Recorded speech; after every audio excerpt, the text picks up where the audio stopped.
दोस्तों, आज भी हम ऐसे समाज में जी रहे हैं जो आज भी पुरुष प्रधान है।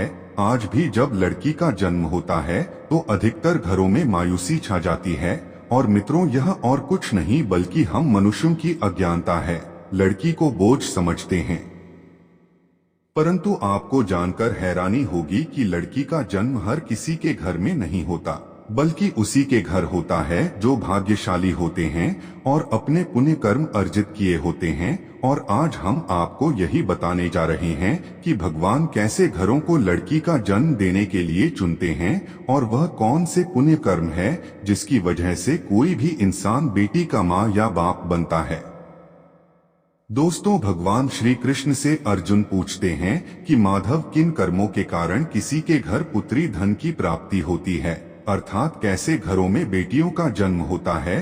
तब श्री कृष्ण ने अर्जुन से कहते हैं, हे पार्थ, अगर किसी के घर बैठे ही भाग्य अच्छे होते हैं तो बिटिया सौभाग्य से, और जो भी स्त्री या पुरुष अपने पूर्व जन्म में पुण्य कार्य वर्जित किए होते हैं उन्हें ही एक बेटी के माता पिता होने का सौभाग्य प्राप्त होता है।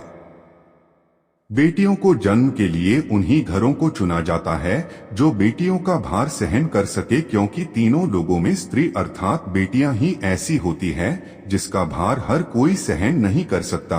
वह बेटियां ही होती है जो इस सृष्टि को निरंतर चलाती है, माँ होने के लिए अपना सर्वस्व निछावर कर देते हैं। हे अर्जुन, जिस दिन इस सृष्टि में बेटियों का जन्म लेना रुक जाएगा उस दिन धीरे धीरे इस सृष्टि का अंत हो जाएगा। मित्रों को भगवान श्री कृष्ण के इन बातों पर गौर किया जाए तो उनका कहा बिल्कुल सही है, क्योंकि बेटियां अगर नहीं होंगी तो किसी का भी वंश आगे नहीं बढ़ सकता। दोस्तों, आपने भी कई लोगों को कहते सुना होगा कि जिस घर में बेटी का जन्म होता है वह घर स्वर्ग के समान होता है, क्योंकि बेटा तो केवल एक कुल को रोशन करता है, बेटियां तो दो कुलों को रोशन करती हैं। माता पिता के घर वह बेटी के रूप में अपने उत्तरदायित्व का निर्वहन करती है तो ससुराल आकर एक बहू के रूप में सारे कर्तव्यों का पालन करती है। दोस्तों, आजकल आप सुनती ही हो, बेटियां वो परिवार में किसी के मर जाने पर उसका पिंडदान नहीं कर सकती है। लेकिन यह बिल्कुल भी सही नहीं है, क्योंकि रामायण में बताया गया है कि प्रभु श्री राम के पिता राजा दशरथ की मृत्यु हो गई तो माता सीता अर्थात राजा दशरथ की बहू ने भी उनका पिंडदान किया था, जिससे उन्हें जन्म मरण के चक्र से मुक्ति मिल गई थी। इतना ही नहीं, हिंदू धर्म शास्त्रों में बताया गया है कि बेटियां भी अपने पिता के नाम का पिंडदान कर सकती है। वहीं अगर ससुराल पक्ष में कोई पुरुष नहीं है तो इस स्थिति में बहू भी पिंडदान कर सकती हैं।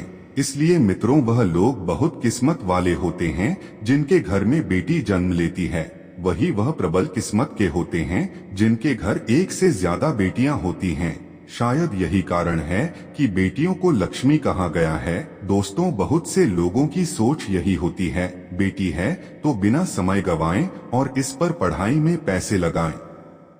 गरुड़ पुराण में बताया गया है कि जब आत्मा को नया जन्म मिलता है तब आत्मा को शरीर के अनुसार व्यवहार में चलकर अपने कर्म करने होते हैं। शरीर के जरिए कर्म करके ही एक आत्मा अपनी जन्म के उद्देश्य को सार्थक भी बना सकती है और निरर्थक भी, यदि कोई पुरुष महिलाओं का आचरण करता है, स्वभाव में महिलाओं वाले याद ले आता है या वही काम करना चाहता है जो एक महिला को करना चाहिए, तो ऐसे ही पुरुषों का आत्मा स्त्री का शरीर धारण करती है।